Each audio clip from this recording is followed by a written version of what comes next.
তো আশা করি সবাই ভালো আছো। তো থাম্বনেল দেখে হয়তো তোমরা সবাই বুঝেই গেছো আজকে কি ব্যাপারে অ্যাকচুয়ালি আমি ডিসকাস করব। তো বেশি কথা না বাড়িয়ে চলো শুরু করা যাক। তো বন্ধুরা, তো আজকে আমি ওপেন করব ওয়ার্ড। সার্চ বারে আমি লিখব ওয়ার্ড।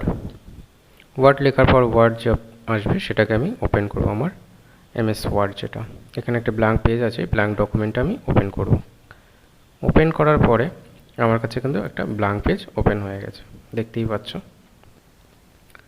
তো ব্ল্যাঙ্ক পেজে আমি পিকচারগুলোকে পেস্ট করবো। তো এই যে অপশানটা দেখতে পাচ্ছ পেস্ট, তোমার কাছে যদি অলরেডি কপি করা থাকে তাহলে তুমি এই পেস্ট অপশানটা দিয়ে তুমি কিন্তু এখানে পেস্ট করতে পারো।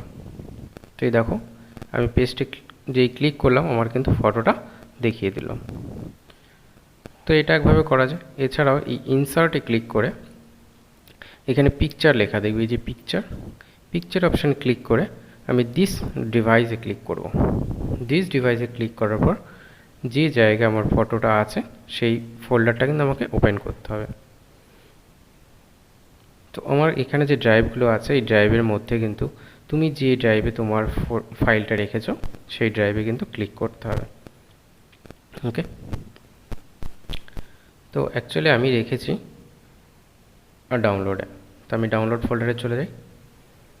তো আমার এই যে ডাউনলোড ফোল্ডার, তো এই ডাউনলোড ফোল্ডারে আমি ক্লিক করার পর আমার কিন্তু ফটো দেখতে পাচ্ছি। যে ফটোটা আমি নেব সেই ফটোটাকে আমি কিন্তু সিলেক্ট করব এবং সিলেক্ট করার পর ইনসার্টে ক্লিক করব। তো ইনসার্টে ক্লিক করার পর দেখতেই পাচ্ছ যে ফটোটা কিন্তু ইনসার্ট হয়ে গেছে। তো এটা কিন্তু মুভ হচ্ছে না। তো এটাকে মুভ করার জন্য আমাকে কী করতে হবে, রাইট ক্লিক করতে হবে এখানে, এই কর্নারে যে এখানে ক্লিক করব। ক্লিক করার পর আমি এই অপশানটা ক্লিক করব। ওকে, তো ক্লিক করার পর এটা কিন্তু মুভেবল হয়ে যাবে।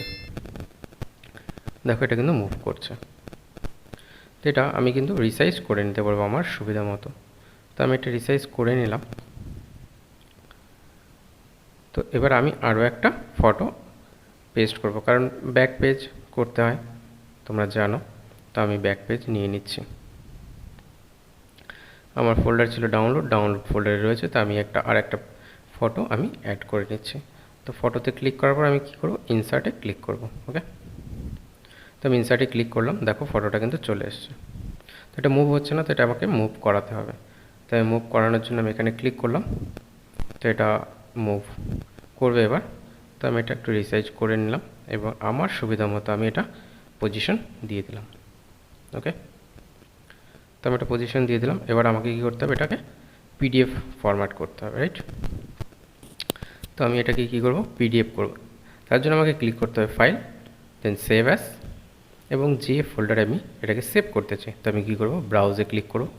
ব্রাউজে ক্লিক করার পর আমি ডাউনলোডে সেভ করব। তো আমি ডাউনলোডে ক্লিক করব। এখানে আমি ফাইল নেম দিয়ে দেবো একটি। তো আমি ফাইল নেম দিয়ে দিলাম আধার।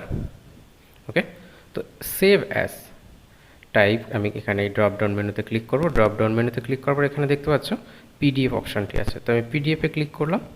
তো পিডিএফে ক্লিক করার পর কিন্তু এটা পিডিএফে কনভার্ট হয়ে যাবে। তো এবার আমি সেভ অপশানে ক্লিক করলাম। তো আমার এটা পিডিএফ সেভ হয়ে গেল। তো এবার আমি যেখানে সেভ করেছি সেখানে আমি গিয়ে এটাকে ওপেন করব। ওকে, তো চলো ডাউনলোড ফোল্ডারে যাওয়া যাক। তো আমি ডাউনলোড ফোল্ডারে যখন ক্লিক করলাম, দেখে এখানে কিন্তু সেই আধার 1 বলে সেভ হয়ে গেছে। তো আমি এটা ক্লিক করলাম, দেখে এখানে কিন্তু আধার 1, ওকে, যেটা আমি সেভ করেছি।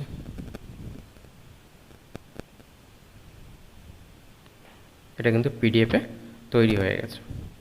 তো এটার আমি প্রপার্টিসে ক্লিক করব। আমি দেখব এটি কত সাইজের হয়েছে। তো আমি প্রপার্টিসে ক্লিক করলাম। তো এটা কিন্তু আমার 160 কিলোবাইট। ওকে, তো এটা কত কিলোবাইটের মধ্যে আছে আমি কিন্তু সেটা দেখে নিলাম। এছাড়াও আমি আরেকভাবে দেখতে পারি, এখানে জাস্ট কার্সারটা নিয়ে আসলেই কিন্তু আমাকে এখানে সাইজ দেখিয়ে দেবে 158। তো এই ছিল আজকের ভিডিও। তো এইভাবে আমরা কিন্তু তৈরি করতে পারি আমাদের পিডিএফ সহজেই। তো ধন্যবাদ ভিডিওটি দেখার জন্য। যদি ভালো লেগে থাকে অবশ্যই লাইক অ্যান্ড সাবস্ক্রাইব করবে আমার চ্যানেলটিকে এবং আমাকে উৎসাহিত করবে আরও নতুন নতুন ভিডিও করার জন্য। ধন্যবাদ সবাইকে আরও একবার।